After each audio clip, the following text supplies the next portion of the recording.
Hello, everyone. So, the second time I was made homeless was, I don't know, maybe a couple of years after the first time I was made homeless. I was made homeless by my mum, and then my sister saved me and let me stay at hers. I stayed at my sister's for a while. Um, she had problems with mice. So, whilst I was there, I caught and cleaned and got rid of the mice from her house. Um, I ended up getting my own flat and moving in there. And then I was just working like a bitch. I had three jobs. So during the day, I would work in Next retail menswear, selling suits and ties and all of this type of nonsense. And then during the afternoon and night, I would work as a youth worker. So we would go out onto the streets of Bedford and we would do like outreach work.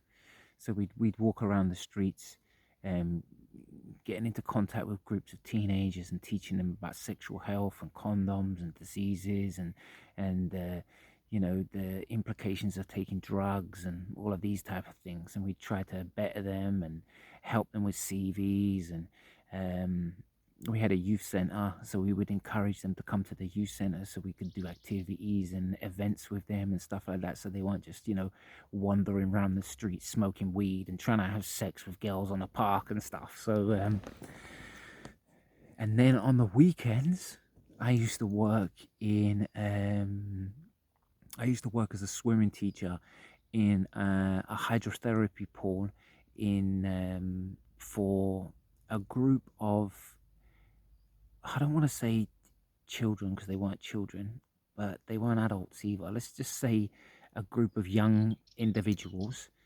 that all had like cerebral palsy and severe issues like this.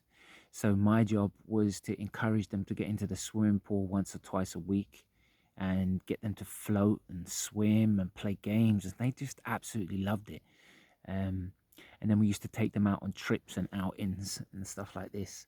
Um, anyway, I'm getting off topic now. Anyway, I had three jobs. This is what I'm saying to you. I was working a lot. So I was working all day in Next, all night as a youth worker, and then on the weekends I was working as a disabled swimming teacher, basically. And I was doing this for I don't know a year or two, consecutively working every day and exhausted and lonely as fuck. That's the life when you just work. You don't have any contact with anybody. You don't get any sex at all. Nothing. So and I'm like I said, I'm not one for drinking. I don't really like going out and drinking and partying and nightclubbing and all of that nonsensical shit.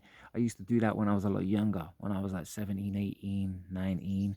But when I got to sort of my 20s, I was like, yeah, I'm gonna stop all of that now because one, it's a waste of money. Two, it's you lose a little bit of pride and ego and like the amount of times you approach a woman and you just get harshly rejected is just demoralizing. And after a while, you lose faith in the system, in yourself, in you start to doubt everything. To be quite honest, because when you see some of the women that, for example, that you have spoken to and they've harshly rejected you, and then you see them go home with somebody at the end of the night, and you're like, how is that? Is he better than me? This is what men think. Men were like, so she goes home with him, but she's not gonna go home with me. What has he got that I don't have? Like already, I can compare the two of us by looks, and I look better than you, mate.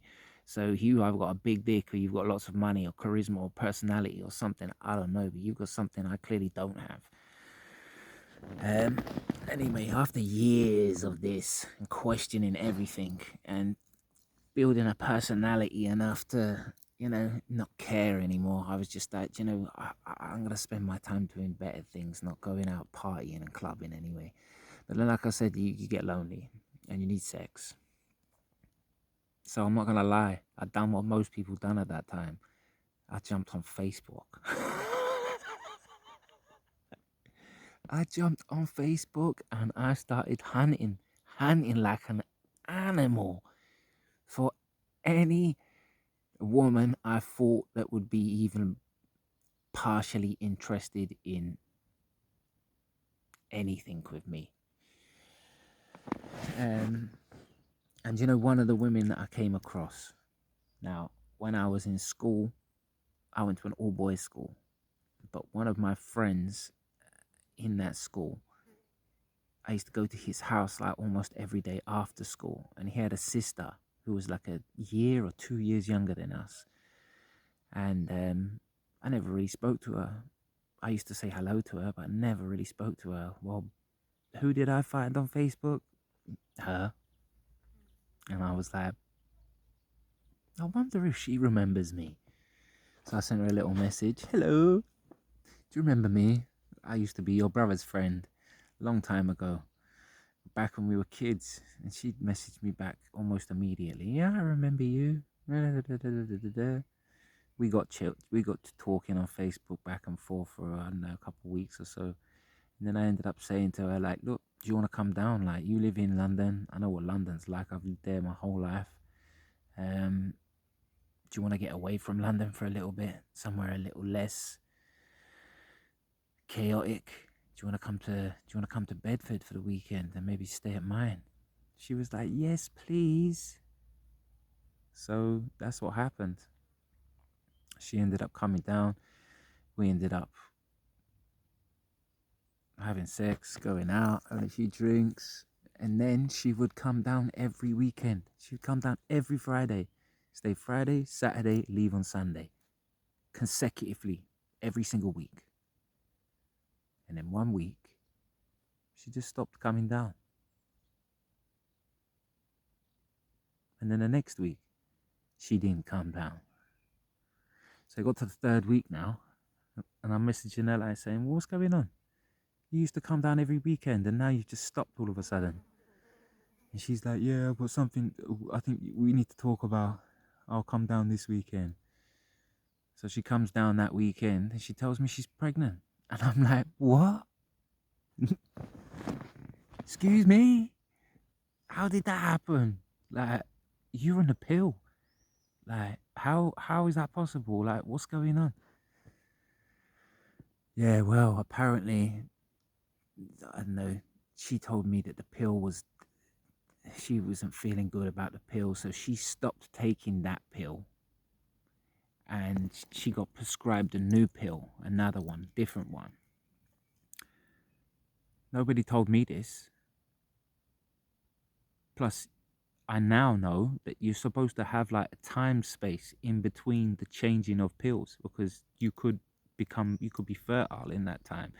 You need to leave some time space or something. There needs to be a gap where you get rid of one out of your system before you start putting the next one in, and there needs to be no sex in that time, or if you are having sex, it needs to be protected.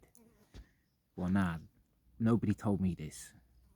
So she just come down on the third week and was like, I'm pregnant and I'm keeping it. What do you want to do? I was like, what do you mean? What I want to do? I don't get a choice here. You just said you're keeping it. I'm 23, 24. I don't really need a baby right now, but seeing as you said you're keeping it, I'm going to try to do the honorable right thing. So what did I fucking do? I quit all my jobs in Bedford, left my flat, moved to London because that's what she wanted. I got us a flat in Croydon because it was the cheapest area I could afford at the time. I know Croydon's a shithole, and I'm sorry for any of you people that live in Croydon. I'm sorry, you live in a shithole. Not because it's an actual shithole. It's not actually even that bad. It's the people that make it a shithole, unfortunately. But yeah, we moved to Croydon. Got moved into a flat together. Had the baby. And then that's when the shit hit the fan, really. But this is almost 10 minutes, so I'll go into more of that on the next one. Peace and love.